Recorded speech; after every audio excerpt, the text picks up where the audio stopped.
राजा बान्हो कमर में कर धनिया कि हमर जवानिया ताजा रही।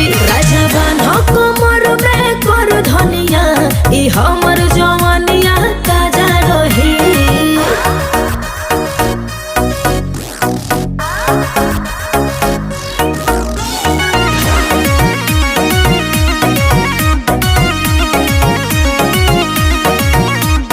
गोरहर बदनिया ई दूध लगता, गाल अमरूद हमर सूद लगता।